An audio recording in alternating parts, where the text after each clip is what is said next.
Hello friends, join our new Telegram channel, Powerful Option for Index and Stock Options, and don't forget to subscribe our YouTube channel to get latest videos.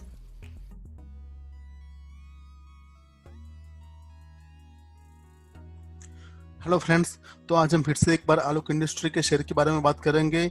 दोस्तों, market में एक ऐसी news है जो आप तक पहुंचाना जरूरी था, तो इसलिए मैं ये वीडियो लेके आ रहा हूं। जरूरी इसलिए था कि बहुत सारे लोग आजकल आलोक इंडस्ट्री के शेयर को लेने की लाइन में लगे हुए हैं, सब में होड़ लगी हुई है। तो मेरा यही कहना है कि अब थोड़े दिन रुक जाओ, जब तक सारी चीजें क्लियर नहीं हो जाती। क्या पता शेयर आगे आने वाले टाइम में और भी अपर सर्किट लगाने वाला है, या फिर यहाँ से वापिस वो लोअर सर्किट में घुस जाएगा। जी हाँ फ्रेंड्स, एक्सचेंज ने आलोक इंडस्ट्री को एक नोटिस भेजा है। मैं चाहता हूँ कि थोड़े दिन सब वेट करो, जब तक आलोक इंडस्ट्री की तरफ से कोई भी क्लैरिफाई या क्लैरिटी कुछ भी नहीं मिलता है, तब तक वेट करो। आलोक इंडस्ट्री को जो रिप्लाई करेगा एक्सचेंज को, उसके बाद वो रिप्लाई देखेंगे, और उसके बाद दोस्तों हम इसमें सोचेंगे कि शेयर लेना है कि नहीं लेना है। और इसमें अभी आगे हम ये प्राइस पे, जो अभी आज की प्राइस चल रही है 12-13 रुपये, 11.5-12 रुपये, उसमें हम शेयर को खरीदे या ना खरीदे। दोस्तों, वो नोटिस क्या भेजा है और वो नोटिस किसके लिए भेजा है, किस संदर्भ में भेजा है, वो सब हम देखेंगे। तो दोस्तों, उससे पहले देख लेते हैं कि आलोक इंडस्ट्री में आज क्या हुआ था, उसके शेयर में, उसके शेयर ने कैसे परफॉर्म किया, और फिर हम जाते हैं वो नोटिस क्या थी, वो नोटिस को समझते हैं, और उसका आगे क्या होगा, हमको क्या करना है, वो सब हम सोचेंगे। ओके, ठीक है दोस्तों। यहाँ पर देखो, आलोक इंडस्ट्री ने आज भी सेम जो रोज करता आ रहा है वो ही दोस्तों उसने किया है। आज भी अपर सर्किट में क्लोज हुआ है। दैट मीन्स ओपन होते ही यहाँ पर अपर सर्किट लगाया था, मीन्स ओपन ही अपर सर्किट पे हुआ था। उसका लो 12.1, यहाँ पर देखो 12.01 उसका हाई, और ओपन प्राइस भी 12.01। That means open he upper circuit पे हुआ था। तकरीबन बीएससी में देखोगे तो 36,39,587 क्वांटिटी ट्रेड हुई है। वहां पर वॉल्यूम, इधर रोज आपको वॉल्यूम, आप देख ही रहे हो, रोज वॉल्यूम बढ़ता ही रहता है। जहां पर एनएससी में दोस्तों देखो तो 11.55 पे वो क्लोज हुआ है, वहां पर भी अपर सर्किट में ओपन हुआ था, और उसका डे हाई भी वही है। और यहाँ पर देखो तो पेंडिंग क्वांटिटी दोस्तों बहुत है अभी भी, तो मंडे के सेशन में भी ये अपर सर्किट पे ही ओपन होगा, ऐसा दोस्तों मानना है मेरा। तकरीबन 38 लाख से ज्यादा यहाँ पर क्वांटिटी पेंडिंग है उसकी, तो मंडे के सेशन में भी ये अपर सर्किट पे ही ओपन होने के चांसेस उसको बहुत हाई है। फिर मंडे अगर ये जो नोटिस भेजी उसकी वजह से अगर आलोक का कुछ रिप्लाई जाता है, और वो रिप्लाई अगर कुछ गड़बड़ वाला होता है, तो दोस्तों वो बोल नहीं सकते, वहां से शेयर शायद लोअर सर्किट मानना स्टार्ट करे, या अगर उसके रिप्लाई में दम होगा तो वो शेयर दोस्तों अपर सर्किट से वापिस खुलेगा नहीं, वो और भी अपर सर्किट लगाता जाएगा जब तक उसका टारगेट होगा तब तक। ओके, तो यहाँ पर हम देख लेते हैं दोस्तों वो नोटिस क्या थी, सेबी ने क्या नोटिस भेजी थी उसको, और उसकी वजह से आलोक पे क्या असर पड़ेगा। तो दोस्तों देखो, मैं आपको मनी कंट्रोल की वेबसाइट पे लेके आया हूँ। दोस्तों, ये है मनी कंट्रोल की वेबसाइट। यहाँ पर देखो अनाउंसमेंट ऑन आलोक इंडस्ट्री। दोस्तों, यहाँ पर देखो मैं एक ड्रॉ करता हूँ, यहाँ पर रेक्टेंगल जैसा एक बॉक्स, वहां पर देखोगे तो आपको चीजें समझ में आएगी। यहाँ पर देखो 13 मई को दोस्तों ये मैसेज पॉपअप हुआ था, ये न्यूज आया था।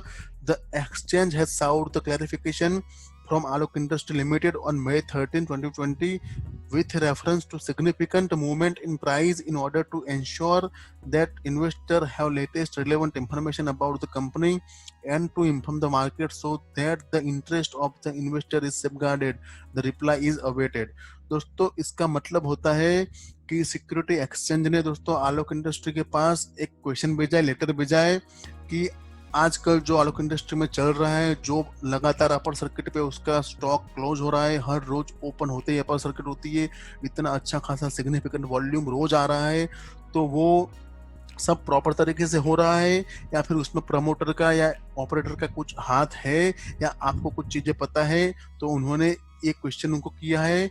वो क्वेश्चन दोस्तों इसलिए किया है कि इन्वेस्टर को लेटेस्ट इंफॉर्मेशन रहे कंपनी के बारे में, अगर कुछ फ्रॉड होता है तो वो उनको बताए कि ऐसी चीजें चल रही है तो अभी दूर रहे इन्वेस्टर, या अगर कुछ नहीं है प्रॉपर है तो इन्वेस्टर को कंपनी के बारे में लेटेस्ट इंफॉर्मेशन, लेटेस्ट न्यूज मिलते रहे, एंड दूसरा कि इन्वेस्टर जितने भी है उनके हितों की दोस्तों रक्षा हो पाए, उनके जो इन्वेस्टर है उनके पैसे यहाँ पर कहीं फ्रॉड में तो नहीं जा रहे। शायद क्या पता कि अगर कुछ फ्रॉड है, अगर प्रमोटर का और ऑपरेटर का हाथ इसमें होगा तो इन्वेस्टर जो रिटेलर होते हैं हमारे जैसे, उनके हितों की रक्षा होगी कि नहीं, वो जानने के लिए एक्सचेंज ने आलोक इंडस्ट्री को नोटिस भेजा है। अब दोस्तों एक्सचेंज वेट कर रहा है कि उसका रिप्लाई क्या आता है। तो मैं आपको इसलिए बोल रहा था कि इतना सिग्निफिकेंट मूवमेंट जो चल रहा है आलोक इंडस्ट्री के शेयर में वो काफी दिनों से, तो यही चीज एक थोड़े दिन रुक जाओ। अगर आप अभी भी लाइन पे लगे हो स्टॉक खरीदने के लिए, रोज सुबह होते ही आप उसको बाय करना चाहते हो, तो मेरा दोस्तों मानना है कि और 2-4 दिन रुक जाओ, पहले इसके रिप्लाई को आ जाने दो। उसका रिप्लाई कैसा रहता है, उसका रिप्लाई दोस्तों अगर अच्छा रहता है, ट्रस्ट वर्थी रिप्लाई रहता है, अगर एक्सचेंज को वो रिप्लाई सही लगता है, तो दोस्तों ये स्टॉक्स में फिर बाइंग के लिए आप ढूंढो अपॉर्चुनिटी। अदरवाइज अगर कुछ रिप्लाई में उनका जो रिप्लाई आएगा उसमें अगर रिस्पॉन्स में कुछ भी नेगेटिविटी जैसा कुछ दिखता है दोस्तों वहां पर, तो वापिस ये स्टॉक्स लोअर सर्किट में घुसने लगेगा और वहां पर आप 12-13 रुपए पे स्टॉक खरीदोगे तो शायद आप फिर आपको लगेगा कि मैंने महंगे पे स्टॉक खरीद लिया, मुझे ये स्टॉक्स 5-6 रुपए में मिल सकता था। ओके, तो दोस्तों मेरा मानना है कि थोड़े दिन अगर रुक सकते हो तो रुक जाओ, क्योंकि जो पिक्चर चल रहा है मार्केट में, जो इन्होंने नोटिस भेजा है उसका आंसर आ जाने दो एक बार। उसके बाद दोस्तों हम देखेंगे कि उनका रिप्लाई क्या आया। उसके बाद रिप्लाई के बाद हम डिसाइड करेंगे कि रिप्लाई कैसा है, अच्छा है या ट्रस्ट वर्थी है कि नहीं, प्रमोटर का इसमें कुछ हाथ है कि नहीं। अगर सब कुछ सही होगा तो we will go for the buying. Okay दोस्तों, तो यही था आज का न्यूज। तो मैंने सोचा कि आपको एक बार बता दूं इसके बारे में, क्योंकि दोस्तों बहुत सारे लोग जो छोटे मोटे इन्वेस्टर है, हमारे जैसे जो इनोसेंट इन्वेस्टर है, वो बहुत इसके पीछे भाग रहे हैं आलोक इंडस्ट्री के पीछे। तो मेरा यही मानना है कि कहीं ऐसा ना हो जाए कि आप बुल ट्रैप में फंस जाओ, कहीं हाई प्राइस पे ले लो, फिर आपको लगे कि ये तो और कम प्राइस पे मिल सकता था। तो अगर ये न्यूज आपको पता होता तो दोस्तों आप वहां पर बच सकते थे। तो इसीलिए दोस्तों मुझे आपको ये न्यूज दिखाने के लिए वर्थ लगा, तो मैं आपके लिए वीडियो बनाया। अब दोस्तों देखो, ये तो मैंने आपको जो बताना था मैंने बता दिया। अब दोस्तों डिसीजन आपके हाथ में है कि आपको अभी भी बाय करने जाना है या यहाँ से आपको थोड़े दिन रुकना है कि एक बार रिप्लाई का वेट कर ले, रिप्लाई कैसा आता है उसके ऊपर डिसीजन लेना। ओके, वो दोस्तों आपके हाथ में, आपका जो भी डिसीजन रहेगा वो टोटली एंड प्योरली आपके बेस पर रहेगा। ओके, तो दोस्तों अगर वीडियो पसंद आता है तो लाइक करो, शेयर करो, हमारे यूट्यूब चैनल को सब्सक्राइब करो। थैंक यू दोस्तों।